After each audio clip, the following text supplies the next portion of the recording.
What's up, YouTube? It's your boy Nash here. Welcome back to the channel. Now before we get started with this week's episode of Yu-Gi-Oh's Biggest Issue, the road to 200 subs has now come to a close, and we are now on the road to 500 subs.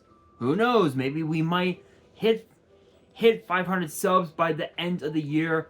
Only time will tell. But as I've said in previous videos, if this channel does get to 500 subs, I will open up this Korean LOB booster box in its entirety on the channel that I got from my partners over at Collector Store. So be sure to check them out. Link and address will be in the description below. By checking them out, not only does it support them, it also supports the channel, and I would greatly appreciate it. On the hopes to potentially pull a Blue Eyes White Dragon, a Dark Magician, a Red Eyes Black Dragon, a Piece of Exodia, Monster Reborn, Pot of Greed. The possibilities are out there. However, if this channel gets to 1,000 subs, I will open up this first edition Toon Chaos box in its entirety on the channel that I also got from my partners at Collector Store, on the hopes to potentially pull my second ever collector's rare. As I just said, it wouldn't be the first time, and it probably won't be the last, because, well, I also pulled this. Give me 1 second, take it out of the penny sleeve. Freshly pulled from my Genesis Impact box opening that I did a few months back is a collector's rare B-Cup from the Underworld. This thing looks absolutely beautiful. I'm planning to get this card graded at some point. I really don't know when. Honestly, haven't really thought about when. I might get into grading sometime next year. I don't know. I don't know, guys. I haven't really thought about it. But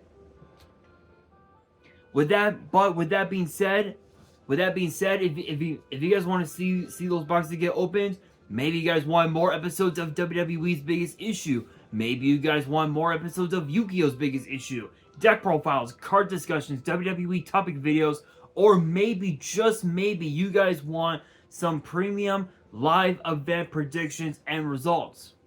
Well, if you guys want all of that and more, my channel is the place to be. So if you guys are new to the channel, and I know that a lot of you guys are, make sure you guys subscribe to the channel, turn on the notification bell, smash that thumbs up button on this video, and as always, make sure you guys are following me on all of my social media, including Threads, because as of this week, I have officially started to use Threads. So make sure you guys follow me there and all of my other social media. My ads will be in the description below, as will the info to my fan mail. It will also be in the description as well. And I want you guys to post in the comments below answering the question of the day, which in a way it kind of ties with this week's episode, which is this: what is your all-time favorite Yu-Gi-Oh rarity? Let me know down in the comments below, and why. Also, why is it your favorite? Let me know down in the comments below. Personally, I prefer the collector's rares, only because they kind of look like ultimate rare, but they're really not ultimate rare. That's the thing. It gets you confused. Is it an ulti? Or is it just a regular collector's rare? That's the thing. It gets you confused just a little bit. So that's my personal opinion anyway. But for this week's episode, if you guys missed out on my Threads post from yesterday, I'm gonna be giving an in-depth review of the Yu-Gi-Oh 25th Anniversary Rarity Collection set. And honestly, this is something that a lot of us in the TCG have been wanting for years. For years, we have been wanting this set to come out for us in the TCG, and now we finally got it. Now, this is, I believe, an 80 card set list, and every single card in this set comes in super rare, ultra rare, secret rare, platinum secret rare, prismatic ultra rare, collector's rare, and quarter century secret rare. I'm kind of surprised that the platinum secret rares are back given the fact that they were released in, I believe if I still have them, yeah, here they are. They were released in the 2015 tins, but there was also the platinum rares as well, and the platinum rares were actually kind of cool. They were kind of nice. I must admit. So I'm gonna show you guys really quickly what the platinum rare looks like. So this is the platinum rare Swords of Revealing Knight from the Noble Knight box set that I did an opening on a long time ago.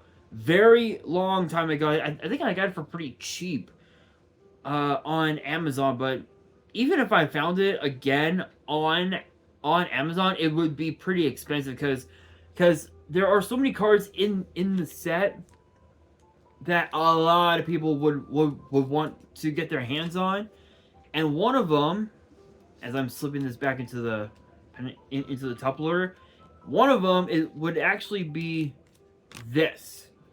One of them is the platinum rare Honest, and I do want to point out that I am getting these cards graded just because I want to see what grades they get. Would I sell them? I guess it would just depend on what grades they get. If they get like a 10, if they come back as a 10, I'm definitely gonna be. Then I'll definitely be keeping them. But if they come back as like a 9 or lower, I might sell them. I don't know. Haven't really thought about it. But these are the Platinum Secret Rares. I only have 2. They were first introduced, I believe, in the 2013 tins, which the 2013 tins were kind of weird. But the 2015 tins were just as weird. So this is the original Platinum Secret Rare. And if you guys saw, what was it, Cyber Knight's opening of this set, the Platinum Secret Rares, they're honestly not as shiny as these ones, honestly, but still that's what these ones look like anyway. The one that Cyber Knight pulled, it just doesn't seem right. It doesn't seem like an actual like platinum secret rare in my personal opinion. That's just how I see it. That's just how I see it anyway. But as far as the quarter century secret rares, you saw what they look like. When I did the 2023 tin openings, which I am planning to get another tin, but I'm gonna keep that one sealed eventually. But with that being said, guys, here's the full in-depth review of the set, and I'm also gonna talk about whether or not it's actually worth getting. Is it worth buying a box or 2?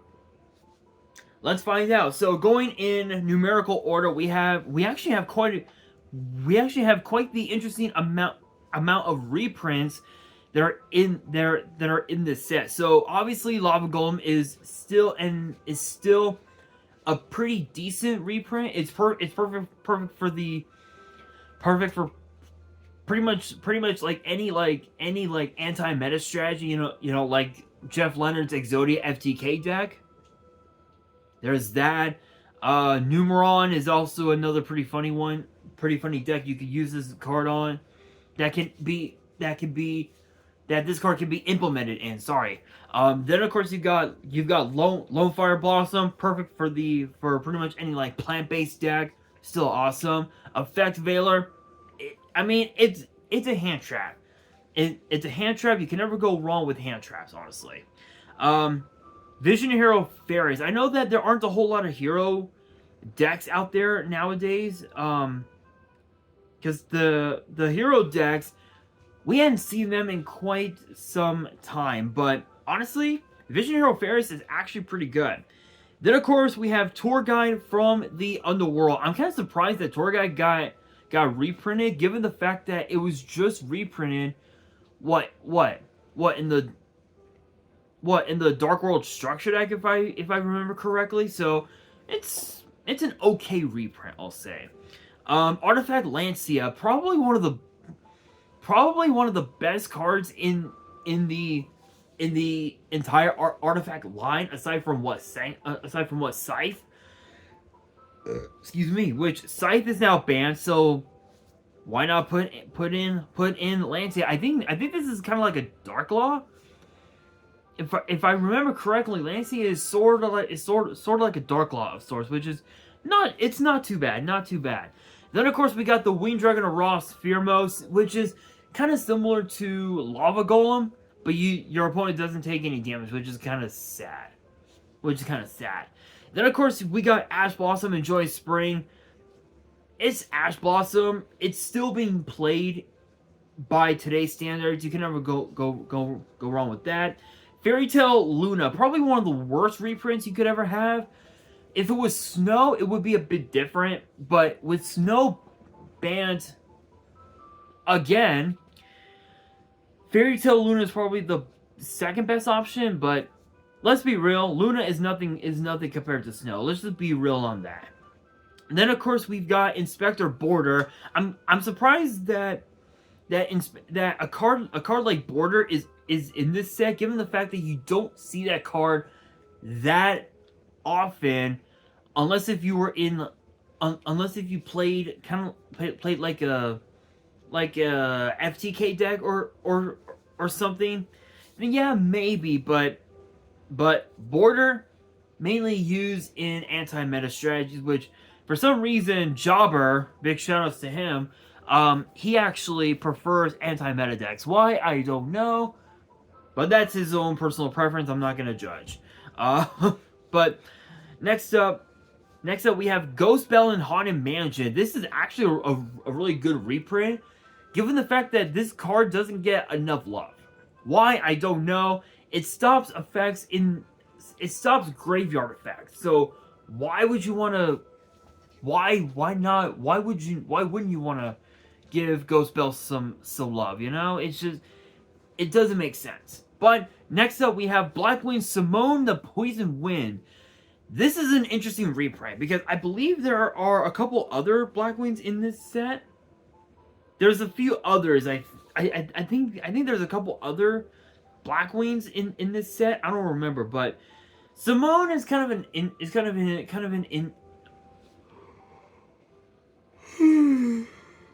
excuse me.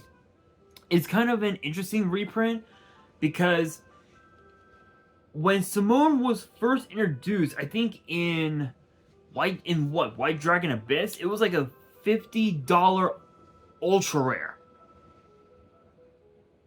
Yeah, it was a $50 ultra rare, and then it got reprinted, I think, as a super rare. Then it got reprinted again as an ultra rare, which made it even more easier to pull if you opened up a case. But Simone, this card just helps you get into,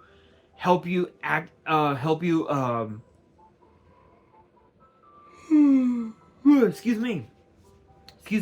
It basically helps you helps search out your Black Whirlwind, and you can just combo off from there, which is kind of cool. Dangerous Jackalope. Enough said. It's a danger. It basically helps you discard. You can never go wrong with that. Dimension Shifter, kind of an interesting one. A bit of an odd one because you don't see this card get played anymore. But I think in Master Duel you see it from time to time, but in the TCG not as much. So kind of a weird reprint. Nibiru the Primal Being, you see this a lot. Everybody literally overcommits to their board, completely forgetting that Nibiru is still legal. So what's a guy to do? Then of course we got Blue Eyes Abyss Dragon, which honestly, Abyss Dragon is not bad. It's not bad. Galaxy Eyes Afterglow Dragon, probably like one of the best reprints you could ever want for Galaxy Eyes, because when it was first introduced in the TCG, it was like a $20, $30 secret rare promo, and then it got reprinted again.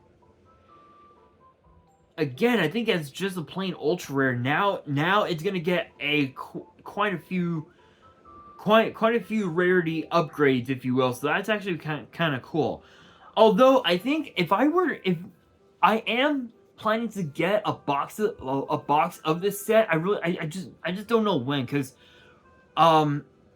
Collector Store, big shouts to them, is where I get all of my products from. I think they have the set priced at like $80. So eventually it will go down because of the quarter century secret rares. Can't even speak this morning.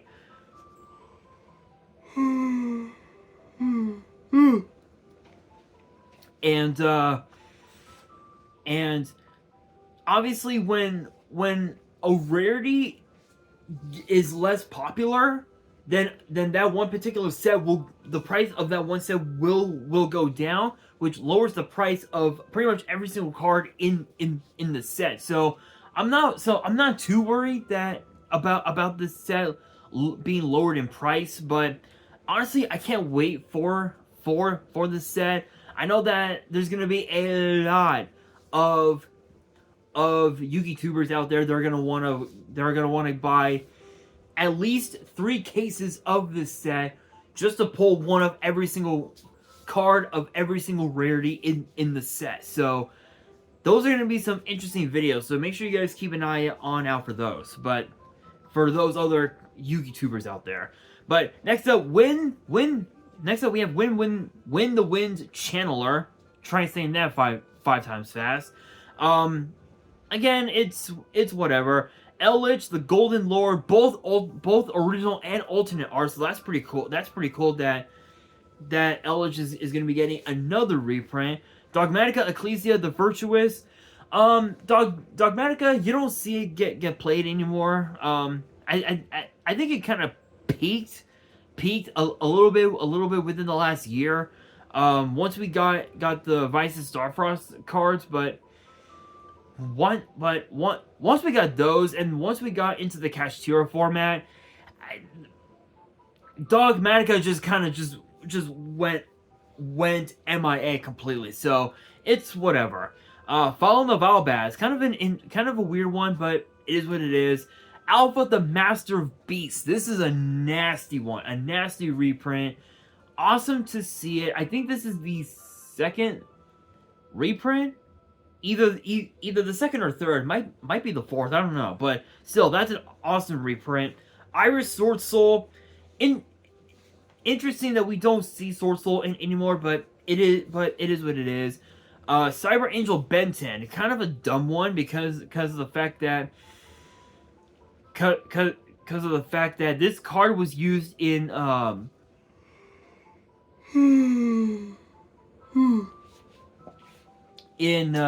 the Ursardic, Drytron. It was used in Drytron, and we don't see Drytron anymore. Drytron is like done. It's like one of the now it's like one of the worst decks you can ever play because of all of the different decks that we have now. We still have Kashtira, we still have Tearlament, we still have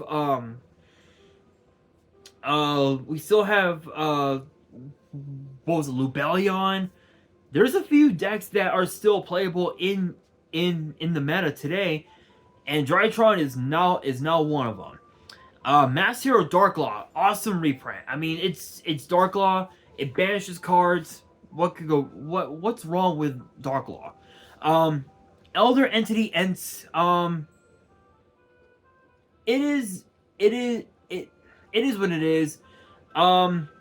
Obviously with Norden still banned, Ents is like the second best option, honestly, but it is what it is. Predaplan Dragostapelia. Oh my god, it's an awesome card, perfect in Tearlament. It's all good from there. Mud Dragon of the Swamp, again the exact same thing. Tearlament abused the living shit out of this card. Hey, what it is what it is. Egyptian god slime. Honestly, excuse me. Honestly, I can't. Honestly, I can't complain about Egyptian god slime getting reprinted. I think this is the second time it's getting reprinted. Funny enough, so that's pretty good. Ancient fairy dragon. Obviously, with fairy dragon now legal, and errata, ancient fairy dragon is about like is like I wouldn't say it's bad, but it made it so the effects are once per turn. Because if you guys remember the original pre errata, it wasn't a once per turn. Now it is a once per turn, but it's still pretty good. Herald of the Arclight, it's a disruption. You can never go wrong with that. Junk Speeder, awesome card used in Stardust stacks and like and like a bunch of like really good like heavy synchro base stacks. So that's a really good reprint. Borlode Savage Dragon is another excellent reprint, still being used. I think Dragon Leaks has been abusing this card a lot more than most decks, but still that's a pretty good one. Battle on the Floor is another really good one. Downer Magician, kind of an okay one, but it is what it is. Ghost Trick, Angel of Mischief. Ghost Tricks, you don't see Ghost Tricks anymore.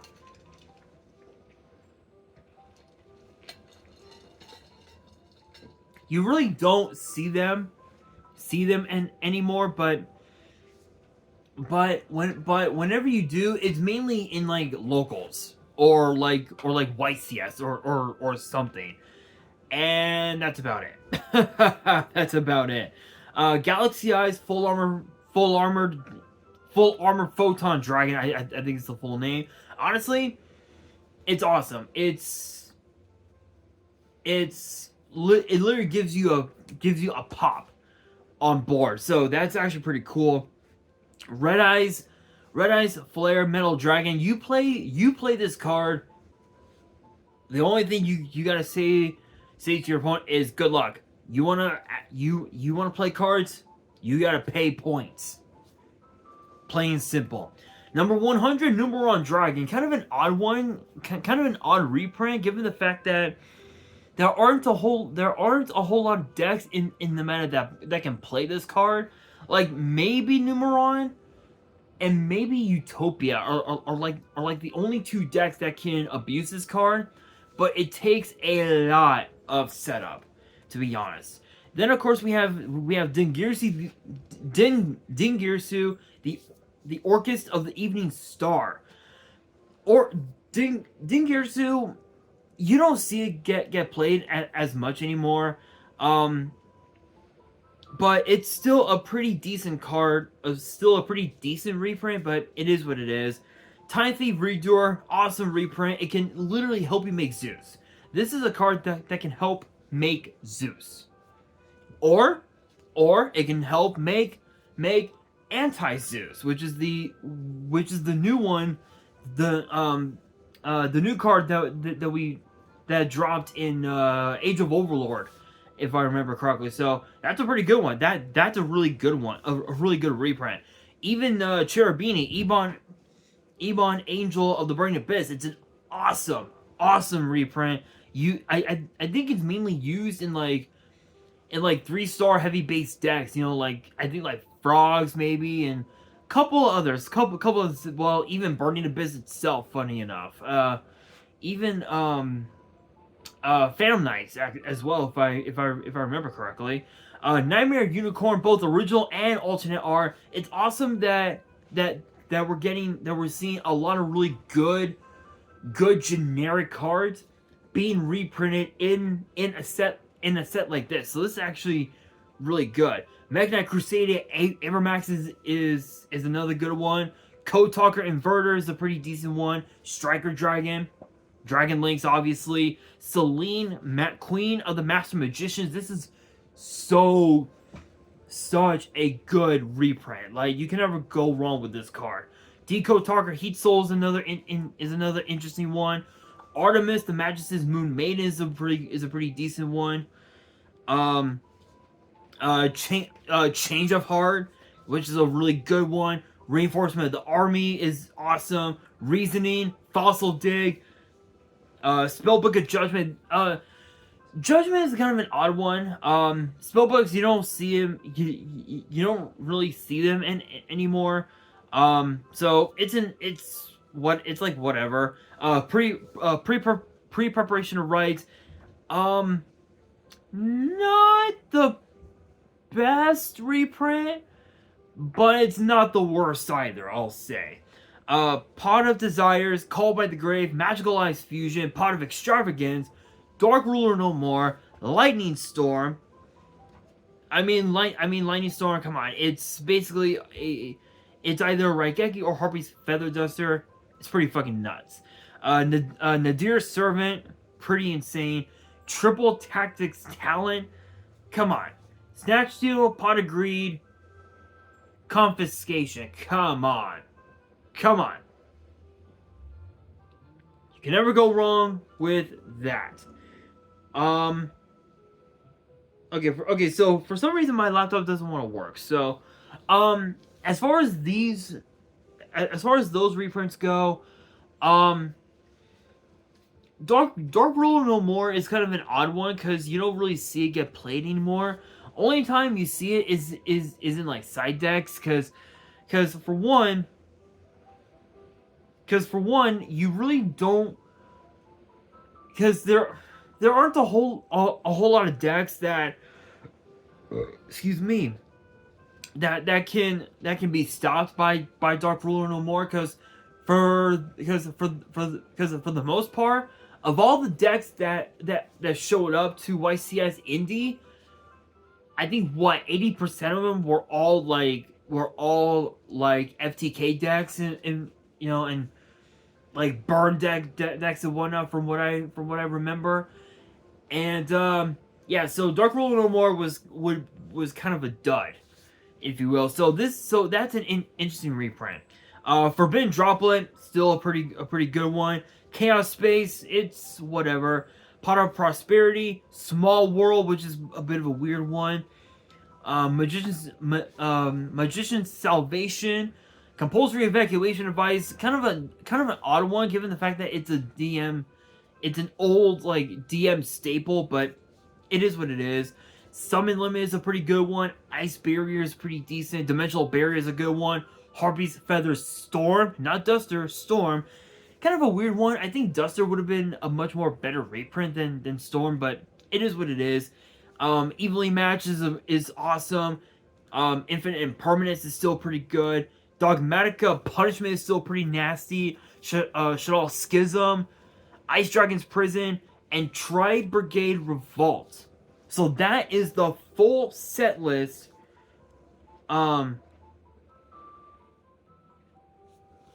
That's the full set list.